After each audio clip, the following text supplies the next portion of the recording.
ನಮಸ್ಕಾರ. ಬಡಕಿಲಾ ಪ್ರದೀಪ್ ಚಾನೆಲ್ನ ಹೊಸ ಸರಣಿಗೆ ನಿಮಗೆಲ್ಲರಿಗೂ ಕೂಡ ಸ್ವಾಗತ. Dive deep with Badakila Pradeep ಅನ್ನೋ ಶೋ ಮೂಲಕ ನಾವು ನಿಮ್ಮನ್ನು ಕನೆಕ್ಟ್ ಆಗುವಂತಹ ಪ್ರಯತ್ನ ಕಳೆದ ಕೆಲವು ತಿಂಗಳುಗಳಿಂದ ಮಾಡ್ತಾ ಇದ್ದೀವಿ. ಹಾಗೆ ಹೊಸತನವನ್ನು ತರುವಂತಹ ಪ್ರಯತ್ನ ನಿರಂತರವಾಗಿ ಇರುತ್ತೆ ಅನ್ನೋದು ನಿಮಗೆ ಈಗಾಗಲೇ ಗೊತ್ತಾಗಿರುತ್ತೆ. ಅದರ ಭಾಗವಾಗಿಯೇ ನಾವು ಇವತ್ತು ಈ ಹೊಸ ಸರಣಿಯನ್ನು ಶುರು ಮಾಡ್ತಾ ಇದ್ದೇವೆ. ಯಾಕಂದರೆ ನಮ್ಮೆಲ್ರಿಗೂ ಕೂಡ ಚಿಕ್ಕಂದಿನಿಂದಾನೇ ಕಥೆ ಕೇಳೋದು ಅಂತಂದರೆ ತುಂಬ ಇಷ್ಟ.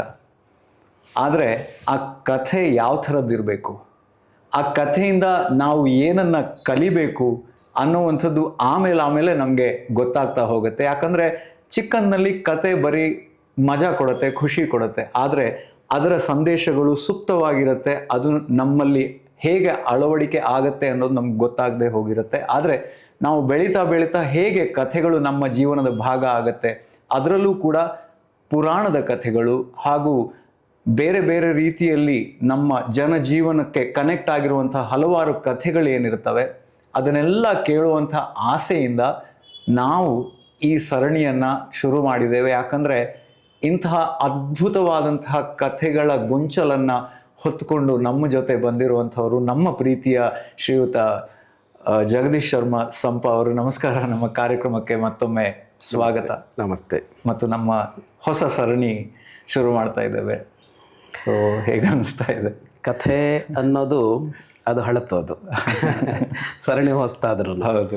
ಆದರೆ ಕಥೆ ಹೇಗೆ ಅಂದರೆ ಅದು ಹಳತಾಗೇ ಇರುತ್ತೆ ಮತ್ತು ಅದು ಯಾವಾಗಲೂ ಹೊಸತಾಗ್ತಾ ಇರುತ್ತೆ. ಅಂದರೆ ಎಲ್ಲ ಕಥೆಗಳಿಗೂ ಆ ಕಾಲಕ್ಕೆ ಅದಕ್ಕೊಂದು ಹೊಸ ಮೆರುಗು ಬರುತ್ತೆ, ಹೊಸ ರೂಪ ಬರುತ್ತೆ, ಹೊಸ ನೋಟ ಸಿಗತ್ತೆ ಅದಕ್ಕೆ. ಅಂದರೆ ಅವತ್ತು ನಿಂತ ಜಾಗದಿಂದ ಕಥೆ ನೋಡ್ತಾನೆ ಪ್ರತಿ ಮನುಷ್ಯನು. ಹಾಗಾಗಿ ಕಥೆ ಅನ್ನೋದು ಮನುಷ್ಯ ಸೃಷ್ಟಿಸಿಕೊಂಡ ಅಥವಾ ದೇವರು ಸೃಷ್ಟಿಸಿದ ಸೃಷ್ಟಿಯಲ್ಲಿರುವ ಒಂದು ಭಾಳ ಅದ್ಭುತವಾದ ಅಂಶ. ನಿಜ. ಕಥೆ ಅಂತ ಒಂದು ಇಲ್ಲದೆ ಇದ್ದಿದ್ರೆ ಬದುಕು ಭಾಳ ಬೋರ್ ಆಗ್ತಾ ಇತ್ತು ಅನ್ಸುತ್ತೆ, ಭಾಳ ಬರಡಾಗ್ತಾ ಇತ್ತು ಅಂತ ಅನ್ಸುತ್ತೆ. ಅಂದರೆ ಅರಿವಿಗೂ ಮತ್ತು ಮನೋರಂಜನೆಗೂ ಯಾವುದಕ್ಕೆ ಅಂತಂದರೂ ಕಥೆ ಬಹಳ ಕೆಲಸ ಮಾಡಿದೆ. ಎಳೆಯರಿಂದ ಹಿಡಿದು ವೃದ್ಧರವರೆಗೂ ಕಥೆಗಳು ಇಷ್ಟವೇ. ಎಳೆಯ ಚಿಕ್ಕವರಿದ್ದಾಗ ಚಂದಮಾಮ ಕಥೆ ಓದಿರ್ಬೋದು, ಇನ್ನೇನೋ ಕಥೆ ಓದಿರ್ಬೋದು. ಆಮೇಲೆ ಅಂತ ಬಂದಾಗ ಇನ್ನೊಂದು ಕಥೆ ಇರ್ಬೋದು, ಅಥವಾ ಕತೆ ಸೃಷ್ಟಿ ಮಾಡಿಕೊಂಡು ಹೌದು ಅವನು ತುಂಬ ಕತೆ ಹೇಳ್ತಾನೆ ಅಂತ ಹೇಳೋದಿರುತ್ತೆ, ಅದಿರ್ಬೋದು, ಅವರೇ ಕಥೆ ಆಗಿರ್ಬೋದು. ನಿಜ. ಹೀಗೆ ಕಥೆ ಅನ್ನೋದು ಬದುಕನ್ನ ಸಂಪೂರ್ಣ ವ್ಯಾಪಿಸಿರುತ್ತೆ. ಇಡೀ ಮನುಷ್ಯ ಅಂದರೆ ಪ್ರಾಚೀನ ಮನುಷ್ಯ ಕತೆಗೆ ಭಾಳ ದೊಡ್ಡ ಜಾಗ ಕೊಟ್ಕೊಂಡಿದ್ದ ಅನ್ನೋದಂತೂ ಗೊತ್ತಾಗತ್ತೆ. ಭಾರತೀಯರಂತೂ ಈ ಕಥಾ ಪ್ರಪಂಚದಲ್ಲೇ ಅವರು ಬದುಕಿದ್ದಾರೆ, ಬೆಳೆದಿದ್ದಾರೆ ಅನ್ನೋದು ಗೊತ್ತಾಗುತ್ತೆ. ಅಷ್ಟು ಕಥೆಗಳು ಇವೆ. ಹಾಗಾಗಿ ಹೇಳೋಕೆ ಹೊರಟ್ರೆ ಮುಗಿಯಲಾರದಷ್ಟು ಕಥೆಗಳಂತೂ ನಮ್ಮಲ್ಲಿವೆ. ಒಂದಿಷ್ಟು ಕಥೆಗಳನ್ನು ನೆನಪು ಮಾಡ್ಕೊಳ್ಳೋಣ ಈ ಸರಣಿ. ಇವತ್ತು ಯಾವ ಕಥೆ ನಾವು ಕೇಳ್ಬೋದು? ಒಂದು ಯವಕ್ರೀತನ ಕಥೆ ಇದೆ. ಯವಕ್ರೀತ ಭಾಳ ಪ್ರಸಿದ್ಧನಾದ ವ್ಯಕ್ತಿ ಅವನು. ಪುರಾಣ, ರಾಮಾಯಣ, ಮಹಾಭಾರತ ಎಲ್ಲ ಕಡೆ ಬರ್ತಾನೆ ಅವನು. ನಾವು ಹೀಗೆ ಕೇಳಿರೋದು ಸ್ವಲ್ಪ ಕಮ್ಮಿ ಅಂತ ಅನ್ಸುತ್ತಲ್ಲ. ಅವನ ಹೆಸರು ಕೇಳಿಲ್ಲ. ಗಿರೀಶ್ ಕಾರ್ನಾಡರು ಒಂದು ನಾಟಕ ಬರೆದಿದ್ದಾರಲ್ಲ, ಬೆಂಕಿ ಮತ್ತು ಮಳೆ ಅಂತ. ಅದು ಯವಕ್ರೀತನ ಒಂದು ಭಾಗದ ಕಥೆ. ಸ್ವಲ್ಪ ಪರಿವರ್ತನೆ ಮಾಡಿದ್ದಾರೆ ಅವರು ಮೂಲ ಕಥೆಗೆ. ಅದು ಅಗ್ನಿವರ್ಷ ಅಂತ ಏನೋ ಹಿಂದಿಲ್ ಸಿನಿಮಾ ಕೂಡ ಬಂತು, ಅದು ಇದೇ ಕಥೆಯನ್ನು ಇಟ್ಕೊಂಡು ಮಾಡಿದ್ರು. ಅದು ಬಿಟ್ಟು ಯವಕ್ರೀತನ ಕಥೆ ಹೆಚ್ಚು ಪ್ರಚಲಿತವಾಗಿಲ್ಲ. ಅವನ ಬೇರೆ ಕಥೆಗಳಿವೆ ಅವನದ್ದು. ನಾನು ತೆಗೆದುಕೊಳ್ತಾ ಇರೋ ಒಂದು ಕಥೆ ಈ ಸುಲಭದ ದಾರಿ ಹುಡುಕ್ತೀವಲ್ಲ ನಾವು, ಅದಕ್ಕೆ ಸಂಬಂಧಪಟ್ಟಂತೆ. ಶಾರ್ಟ್ಕಟ್. ಬೇಗ ಆಗಬೇಕು, ಹೌದು, ಪರಿಶ್ರಮ ಪಡದೆ ಆಗಬೇಕು ಅಂತ ಒಂದಿದೆಯಲ್ಲ, ಅದಕ್ಕೆ ಸಂಬಂಧಪಟ್ಟಂತೆ ಒಂದೊಂದು ಚಂದದ ಕಥೆ ಇದೆ. 2 ಜನ ಮಹರ್ಷಿಗಳು ಇದ್ದರು, ರೈಭ್ಯ ಮತ್ತು ಭರದ್ವಾಜ ಅಂತ, ಭೃಗುತುಂಗ ಅನ್ನುವ ಪರ್ವತದಲ್ಲಿ. ರೈಭ್ಯ ಭರದ್ವಾಜ ಇಬ್ಬರಲ್ಲಿ ಏನು ಅಂತ ಅಂದರೆ, ಒಬ್ಬ ಬಹಳ ದೊಡ್ಡ ವಿದ್ವಾಂಸ, ಒಬ್ಬ ಬಹಳ ತಪಸ್ವಿ. ಭರದ್ವಾಜರು ತಪಸ್ವಿ, ಅವರು ಹೆಚ್ಚು ಏಕಾಂತ ಪ್ರಿಯರು, ತಪಸ್ಸು ಮಾಡ್ಕೊಂಡಿರ್ತಾ ಇದ್ರು, ಜನರ ಜೊತೆಗೆ ಬೆರೀತಾ ಇರಲಿಲ್ಲ. ರೈಭ್ಯರು ಅವರು ಏನು ಅಂತ ಅಂದರೆ, ಅವರು ಜನಕ್ಕೆ ಸಿಗ್ತಾ ಇದ್ರು, ಅವರು ವಿದ್ವಾಂಸರು ಆಗಿದ್ದರು.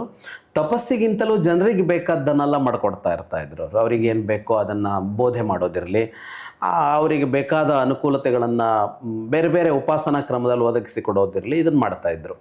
ಹಾಗಾಗಿ ಸಹಜವಾಗಿ ಏನಾಗಿತ್ತು, ಜನಕ್ಕೆ ಯಾವಾಗಲೂ ಏನಂದರೆ ಯಾರು ತಮಗೆ ಹೆಚ್ಚು ಒದಗಿ ಬರ್ತಾರೋ ಅವ್ರ ಬಗ್ಗೆ ಅವರಿಗೊಂದು ಪ್ರೀತಿ ಬರುತ್ತೆ. ಹೌದು. ಹಾಗಾಗಿ ಅವರ ಒಂದು ಫ್ಯಾನ್ ಬೇಸ್ ಜೋರಾಗಿ ಬೆಳೆದಿತ್ತು. ರೈಭ್ಯರಿದ್ದು. ಭರದ್ವಾಜರಿಗೆ ಆಸಕ್ತಿನೇ ಇಲ್ಲ, ಜನರನ್ನು ಮಾತಾಡ್ಸೋಲ್ಲ, ಜನರ ಹತ್ರ ಹೋಗಲ್ಲ, ಇಡೀ ದಿನ ತಪಸ್ಸು. ಇದೇ ಗೋತ್ರದ ಅದೇ ಭರದ್ವಾಜ ಅಲ್ಲ, ಆ ವಂಶದ ಯಾರೋ ಒಬ್ಬ ವ್ಯಕ್ತಿ ಅಂತ, ಆ ಮೂಲ ಪುರುಷ ಅಂತಲ್ಲ. ಮುಂದೆ ಬಂದವರನ್ನು ಅದೇ ಹೆಸರಲ್ಲಿ ಕರೆಯುತ್ತೆ. ಆ ಮೂಲ ಪುರುಷ ಅಲ್ಲ, ಭರದ್ವಾಜ ವಂಶದವರು ಅಂತ ಅರ್ಥ. ಭರದ್ವಾಜರಿಗೆ ಒಬ್ಬ ಮಗ ಯವಕ್ರೀತ. ಈ ಭರದ್ವಾಜರಿಗೆ ಅಲ್ಲಿ ರೈಬ್ಯರಿಗೆ ಇಬ್ಬರು ಮಕ್ಕಳು, ಪರಾವಸು ಅರ್ವಾವಸು ಅಂತ. ಈ ಮಕ್ಕಳು ಒಂದೇ ವಯಸ್ಸಿನವರು. ಏನಾಗ್ತಾ ಇತ್ತು, ಈಗ ಅಕ್ಕಪಕ್ಕ ಮನೆಗಳಿದ್ದು ಒಬ್ಬ ಬಹಳ ಜನಪ್ರಿಯ ಆಗಿ ಒಬ್ಬ ಜನಪ್ರಿಯ ಅಲ್ಲದೆ ವ್ಯಕ್ತಿ ಆದರೆ ಈಗ ಆ ಕಡೆ ಅದೊಂಥರ ವೈಭವ ಇರುತ್ತೆ ಅಲ್ಲಿ.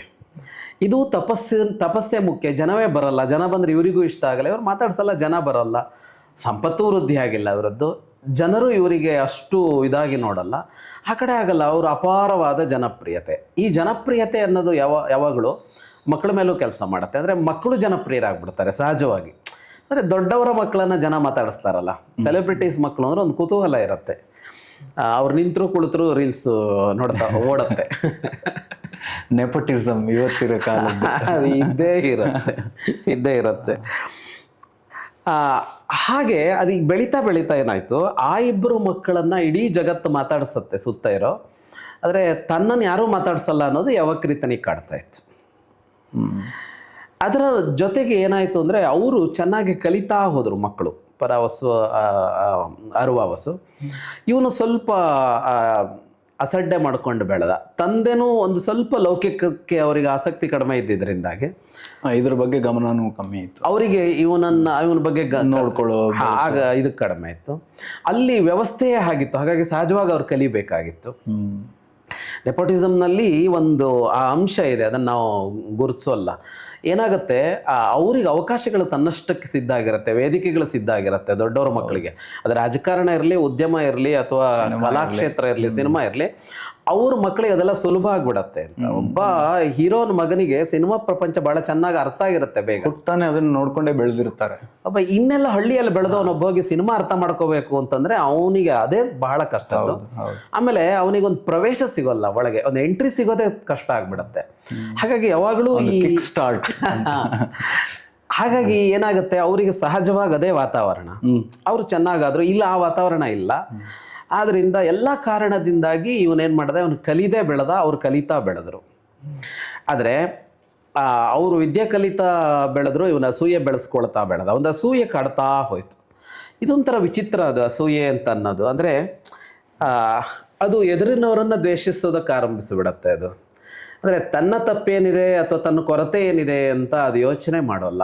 ಆ ಕಡೆ ಇರೋನು ಅವನೇನೋ ಮಾಡಿದ್ದಾನೆ ಅಂತ ಅಂದರೆ, ಪಕ್ಕದ ಮನೇಲಿ ಯಾರೊಬ್ಬ ಶ್ರೀಮಂತ ಆಗಿದ್ದಾನೆ ಅಂತ ಅಂದರೆ ಯಾರಿಗೋ ಟೋಪಿ ಹಾಕಿದ್ದಾನೆ, ಯಾರ್ದೋ ತಲೆ ಹೊಡೆದು ದುಡ್ಡು ಮಾಡಿದ್ದಾನೆ ಅಂತಲೇ ಶುರುವಾಗುತ್ತೆ. ಅದು ಅವ್ನು ಪ್ರಾಮಾಣಿಕ ದುಡ್ದಿರ್ಬೋದು, ಕಷ್ಟಪಟ್ಟು ಬಂದಿರ್ಬೋದು ಅಂತ ಅನ್ಸೋಲ್ಲ. ಇವತ್ತು ನೋಡಿ, ಎಲ್ಲ ಕ್ಷೇತ್ರದ ದೊಡ್ಡವ್ರ ಬಗ್ಗೆ ಜನ ಒಂದು ಕುಹಕ ಆಡ್ತಾನೆ ಇರ್ತಾರಲ್ಲ, ಹಾಗೆ ಆಗಿರಬೇಕು ಅಂತಿಲ್ಲ. ಹಂಗೂ ಇರೋರು ಇರ್ತಾರೆ, ಇಲ್ಲ ಅಂತಲ್ಲ. ಇಲ್ಲೇನಾಯಿತು, ತನ್ನ ಪ್ರಾಮಾಣಿಕವಾದ ಪರಿಶ್ರಮ ಇಲ್ಲ ಅಂತ ಅನ್ನಿಸೋದಕ್ಕಿಂತ ಅವ್ರ ಬಗ್ಗೆ ಒಂದು ಅಸೂಯೆ ಬೆಳೀತಾ ಹೋಯಿತು. ಒಂದಿನ ಅನ್ನಿಸ್ತು, ಇಲ್ಲ ನಾನು ಏನಾದರೂ ಮಾಡಬೇಕು ಅಂತ ಅನ್ನಿಸ್ತು ಯವಕ್ರೀತನಿಗೆ. ಏನು ಮಾಡಬೇಕು ಅಂತ ಅಂದರೆ, ಈಗ ಅವರ ಸಮನಾಗಬೇಕು ಅಂತ. ಮನುಷ್ಯನಿಗೆ ಅದೊಂದು ಸಮಸ್ಯೆ ಬರುತ್ತೆ. ಈಗ ನಾನು ಏನಾಗಿರ್ತೀನೋ ಅದು ನಾನು, ನೀವೇನಾಗಿರ್ತೀರೋ ಅದು ನೀವು. ಆದರೆ ಅಕ್ಕಪಕ್ಕ ಇದ್ದಾಗ ನಿಮಗೆ ನಾನೇನಾಗಿದ್ದೀನೋ ಅದಾಗಬೇಕು ಅನ್ಸುತ್ತೆ, ನನಗೆ ನೀವೇನಾಗಿದ್ದೀರೋ ಅದಾಗಬೇಕು ಅಂತ ಒಂದು ಬಂದುಬಿಡತ್ತಲ್ಲ. ನಮ್ಮ ಕ್ಷೇತ್ರ ಇರುತ್ತೆ, ನಮ್ಮ ಸಾಮರ್ಥ್ಯದ್ದು, ಅದನ್ನು ಗುರ್ಸ್ಕೊಳಲ್ವಲ್ಲ. ಅವನಿಗನ್ನಿಸ್ತು, ಅವ್ರಿಗೆ ಯಾಕೆ ಬೆಲೆ ಬಂದಿದೆ, ಆ ಮಕ್ಕಳಿಬ್ಬರು ವಿದ್ವಾಂಸರು, ಅಂದರೆ ವಿದ್ಯೆ ಚೆನ್ನಾಗಿದೆ, ಎಲ್ಲರೂ ಮೆಚ್ಚಿದ್ದಾರೆ, ನನ್ನಲ್ಲಿ ವಿದ್ಯೆ ಇಲ್ಲ ಅಲ್ವಾ, ವಿದ್ಯೆ ಕಲಿಬೇಕು ಅಂತ. ಈ ವಿದ್ಯೆ ಕಲಿಬೇಕಲ್ವಾ, ಗುರುಕುಲಗಳಿದ್ದಾಗ ಹೋಗಬೇಕು. ಇವತ್ತಿರಲಿ ಅವತ್ತಿರಲಿ, ವಿದ್ಯೆ ಕಲಿಯೋದೇನು ಸುಲಭದ್ದಲ್ಲ. 16 ವರ್ಷ ಒದ್ದಾಟ ಇದೆ, ಸಾಧನೆ ಅದು. ಆದರೆ ಅವನಿಗನ್ನಿಸ್ತು, ಅಷ್ಟೆಲ್ಲ ಯಾರು ಕಷ್ಟಪಡ್ತಾರೆ, ಅಷ್ಟು ವರ್ಷ ಯಾರು ಕಷ್ಟಪಡ್ತಾರೆ, ಬೇಗ ಕಲ್ತು ಬಿಡಬೇಕು ಅಂತ ಅನ್ನಿಸ್ತು. ಶಾರ್ಟ್ಕಟ್ ನೀವು ಶಾರ್ಟ್ಕಟ್ ಹುಡ್ಕೊಂಡ. ಏನಂದರೆ, ತಂದೆ ತಪಸ್ಸು ಮಾಡ್ತಾ ಇದ್ದಿದ್ದು ನೋಡಿದ್ದ.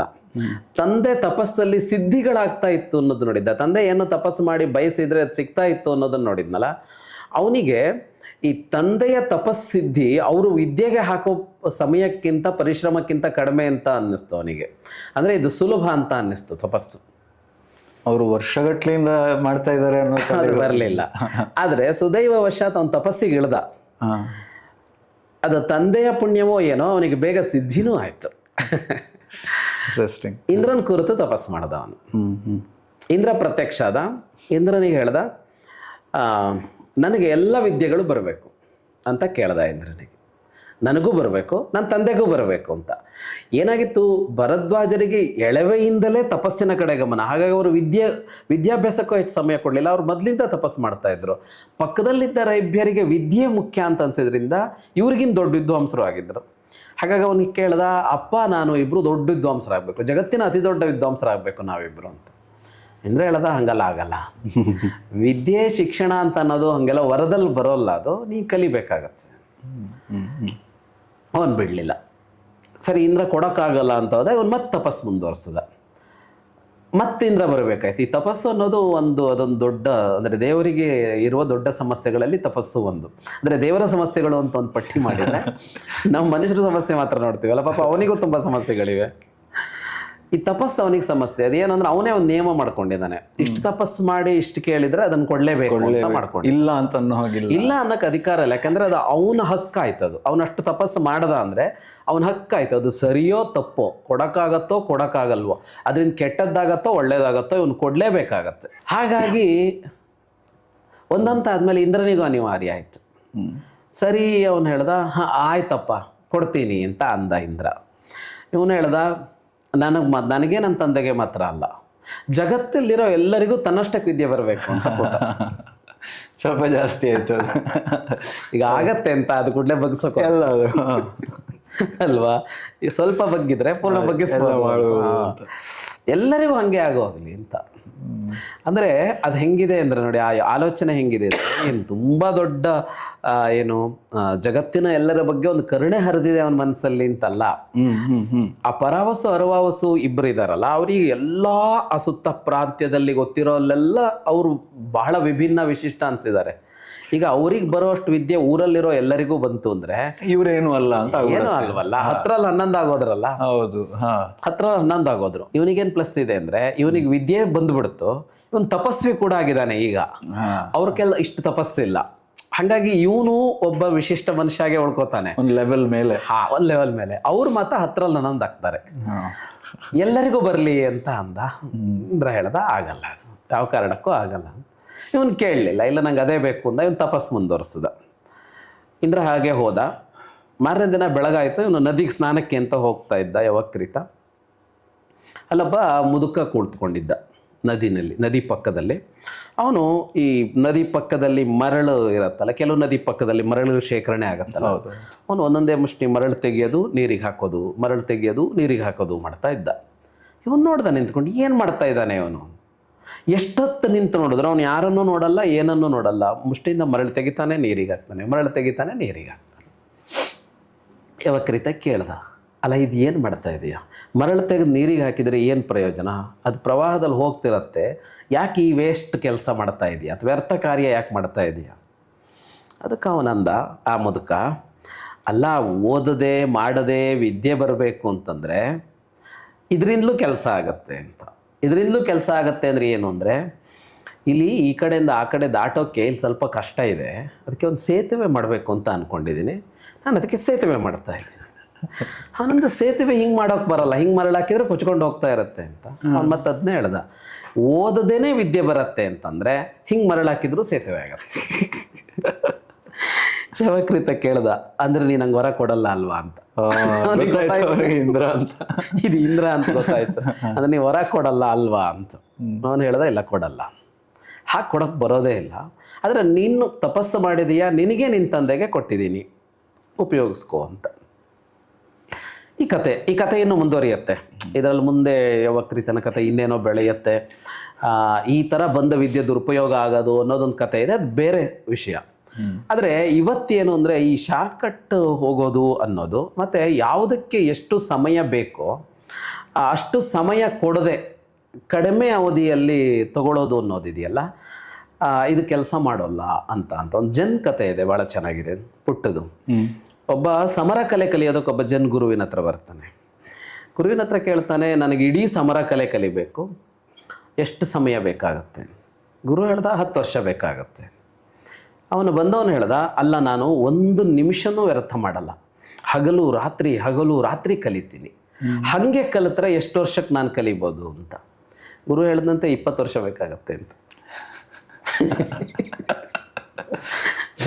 ಸಹಜವಾಗಿ ಕಲ್ತ್ರೆ 10 ವರ್ಷ, ಈ ಎಕ್ಸ್ಟ್ರಾ ಹಿಂಗೆಲ್ಲ ಮಾಡಕ್ ಹೋದ್ರೆ 20 ವರ್ಷ ಬೇಕಾಗತ್ತೆ ಅಂತ. ಅಲ್ಲ ಹೆಂಗೆ ಅಂತ ಜನಕತೆ ಯಾವಾಗಲೂ ಉತ್ತರ ಹೇಳಲ್ಲ, ಆದ್ರೆ ಆ ಜನಕತೆಗೆ ಇಲ್ಲೊಂದು ಎರಡಕ್ಕೊಂದು ಲಿಂಕ್ ಇದೆ. ಏನಂದ್ರೆ ಹಂಗೆಲ್ಲ ಶಾರ್ಟ್ ಕಟ್ ಮಾಡೋದು ಇದೆಯಲ್ಲ, ಅದರಲ್ಲಿ ವರ್ಕ್ ಆಗಲ್ಲ ಅದು ಅಂತ. ಅಂದ್ರೆ ಅದರ ಅರ್ಥ ನಿಧಾನವಾಗಿ ಮಾಡಬೇಕು ಅಂತಲ್ಲ, ಒಂದಕ್ಕೆ ಇಷ್ಟು ಸಮಯ ಅಂತ ಇರತ್ತಲ್ಲ. ಗರ್ಭ ಧರಿಸಿದ್ರೆ ನವಮಾಸ ಕಾಯಬೇಕು, ಬೀಜ ಬಿತ್ತಿದ್ರೆ ಮೊಳಕೆ ಹೊಡೆಯೋ ತನಕ ಕಾಯಬೇಕು ಅಂತ. ಅದ್ಯಾವುದೋ ಇದು ಕಡಲೆ ಬೀಜ ನೆಟ್ಟುಕೊಂಡು ಕಡಲೆ ಬೀಜ ಬಂತ ಕೆಳಗೆ ಅಂತ ಒಬ್ಬ ನೋಡ್ತಿದ್ದ ಅಂತ ಹೇಳ್ದಾಗೆ. ಅಂದ್ರೆ ಯಾವುದಕ್ಕೆ ಆದರೂ ಅದರದ್ದೇ ಆದ ಒಂದು ಸಮಯ ಅಂತ ಇರುತ್ತೆ, ಕಾಲ ಅಂತ ಇರುತ್ತೆ. ಅದನ್ನು ಕೊಟ್ಕೋಬೇಕು. ನಮ್ಗೇನಾಗತ್ತೆ, ಬಹಳ ಬೇಗ ಆಗಲಿ ಅಂತ ಎಲ್ಲದ್ರ ಬಗ್ಗೆನೂ ಅನಿಸುತ್ತೆ. ಅದರಲ್ಲೂ ಬಹಳ ಮುಖ್ಯವಾಗಿ ಯಶಸ್ಸು ಅಂತ ಇದೆಯಲ್ಲ, ಅದು ಹಣ ಮಾಡೋ ವಿಷಯ ಮತ್ತು ಕೀರ್ತಿ, ಹೆಸರು, ಈ ಎರಡಕ್ಕೆ ನಾವು ಬಹಳ ಹರಿಬರಿ ಇರ್ತೀವಿ. ಎಷ್ಟು ಬೇಗ ಸಾಧ್ಯನೋ ಅಷ್ಟು ಬೇಗ ಆಗಬೇಕು ಅಂತ. ಈ ಎಷ್ಟು ಬೇಗ ಸಾಧ್ಯನೋ ಅಷ್ಟು ಬೇಗ ಆಗಬೇಕು ಅಂತ ಹೊರಟಾಗ ಸಮಯ ವ್ಯರ್ಥ ಮಾಡದೆ ಆ ಕೆಲಸಕ್ಕೆ ತೊಡಗಿಕೊಳ್ಳೋದು, ಅದರಲ್ಲಿ ತಜ್ಞತೆ ಬೇಗ ಪಡ್ಕೊಳ್ಳೋದು, ಹೊಸ ಹೊಸ ದಾರಿ ಹುಡುಕೋದು, ಈ ಪ್ರಯತ್ನಗಳಾದರೆ ಸರಿ. ಆದರೆ ಅದು ಆಗದೇನೆ ಇನ್ನೊಂದು ದಾರಿ ಹುಡ್ಕೋದಿದೆಯಲ್ಲ, ಈ ಶಾರ್ಟ್ಕಟ್ ಹುಡ್ಕೋದಿದೆಯಲ್ಲ, ಅದು ಬಹಳ ಅಪಾಯಕಾರಿಯಾಗಿ ಪರಿಣಮಿಸುತ್ತೆ. ಇವತ್ತು ನಾವು ಇದನ್ನು ತುಂಬ ನೋಡ್ತೀವಿ ನಾವು. ಅಂದರೆ ಹಣ ಮತ್ತು ಯಶಸ್ಸಿಗಾಗಿ ಶಾರ್ಟ್ಕಟ್ಗಳನ್ನು ಹುಡ್ಕೊಂಡು ಬಹಳ ಬೇಗ ಏನೋ ಆಗ್ತೀವಿ ಅಂತ ಹೋದವರು ಆಮೇಲೆ ಅವರು ಮುಂದುವರೆದಿರೋದಿಲ್ಲ. ಅಂದರೆ ಒಂದು ಸಲ ಒಂದು ಇದು ಸಿಕ್ಬಿಡ್ಬೋದು, ಒಂದು ಯಶಸ್ಸು ಸಿಕ್ಕಂತ ಕಾಣಸಿಗ್ಬೋದು. ಆದರೆ ಅದು ಇಡೀ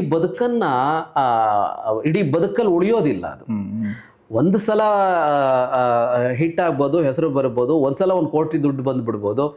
ನಾಳೆ ಏನು ಅಂತ ಏನೋ ಮಾಡಿ ಒಂದು ಕೆಲಸಕ್ಕೆ ಇಟ್ಟಿಸ್ಕೊಂಡ್ಬಿಡ್ಬೋದು. ಆದರೆ ಆ ಕೆಲಸ ಮಾಡೋಕೆ ಬಂದರೆ ಮಾತ್ರ ಅದರಲ್ಲಿ ಇನ್ನೂ ಮೇಲೆ ಹೋಗೋಕ್ಕೆ ಬರುತ್ತೆ ಅಂತ. ಈಗ ಹಾಗಾಗಿ ಒಂದು ಪ್ರಯತ್ನದಲ್ಲಿ ಏನೋ ಮಾಡ್ಬೋದು, ಆದರೆ ದಕ್ಕಿಸ್ಕೊಳ್ಬೋದು, ಉಳಿಸ್ಕೊಳ್ಳೋ ಭಾಳ ಚೆನ್ನಾಗಿದೆ. ಹೌದೌದು, ಅದು ಸಿಗಬಹುದು, ಆದರೆ ದಕ್ಕೋಲ್ಲ. ಅದು ಆ ಕ್ಷಣಕ್ಕೆ ಸಿಕ್ಕಬಹುದು ಅದು, ಆದರೆ ದಕ್ಕೋದು ಅಂತ ಇದೆಯಲ್ಲ, ಅದು ಅದಕ್ಕೆ ಎಷ್ಟು ಸಮಯ ಬೇಕೋ ಅಷ್ಟು ಬೇಕಾಗತ್ತೆ ಅಂತ. ಹಾಗಾಗಿ ಇಲ್ಲಿ ವಿದ್ಯೆಗೆ ಅಂತ ಇದೆ, ಎಲ್ಲದಕ್ಕೂ ಇದು ಬಹಳ ಸೂಕ್ತವಾದ ಒಂದು ಕಥೆ. ತುಂಬ ಇಂಟ್ರೆಸ್ಟಿಂಗ್ ಆಗಿದೆ. ಮೊದಲ ಕಥೆಯಲ್ಲಿ ಒಂದೊಳ್ಳೆ ಆಳವಾದ ಪಾಠ, ತುಂಬ ನಾವು ಅದರಿಂದ ಒಂದಿಷ್ಟು ಕಲ್ತ್ಕೊಳ್ಳೋದಕ್ಕೆ ಸಾಧ್ಯ ಆಗಿದೆ ಅಂತ ಅಂದ್ಕೊಳ್ತಾ, ನಮ್ಮ ಮುಂದಿನ ಸಂಚಿಕೆಯಲ್ಲಿ ಇನ್ನೊಂದು ಕಥೆಯನ್ನು ಕೇಳೋ ಕಾತುರತೆಯಿಂದ ಈ ಸಂಚಿಕೆಯನ್ನು ಇಲ್ಲೇ ಮುಕ್ತಾಯಗೊಳಿಸೋಣ. ಇಷ್ಟು ಹೊತ್ತಿನ ಈ ಕಥೆ ನಿಮಗೆ ಖುಷಿಯಾಗಿದ್ದರೆ ನೀವು ಕಮೆಂಟಲ್ಲಿ ನೀವು ನಮಗೆ ತಿಳಿಸ್ಬೋದು. ನಿಮಗೆ ಇನ್ನೂ ಯಾವುದಾದ್ರು ಕಥೆ ಕೇಳಬೇಕು ಅಂತಿದ್ದರೆ ಆ ಕಥೆ ಯಾವುದು ಅಂತಲೂ ಕೂಡ ನೀವು ನಮಗೆ ಬರೆದು ಕಳಿಸ್ಬೋದು. ಮುಂದಿನ ಸಂಚಿಕೆಯಲ್ಲಿ ಒಂದು ಹೊಸ ಕಥೆಯೊಂದಿಗೆ, ಅದೇ ಹಳೆ ಹೊಸ ಕಥೆ, ಹೊಸ ಹಳೆ ಕಥೆ ಒಟ್ಟಿಗೆ ನಿಮ್ಮನ್ನು ಭೇಟಿಯಾಗ್ತೀವಿ. ನಮಸ್ಕಾರ.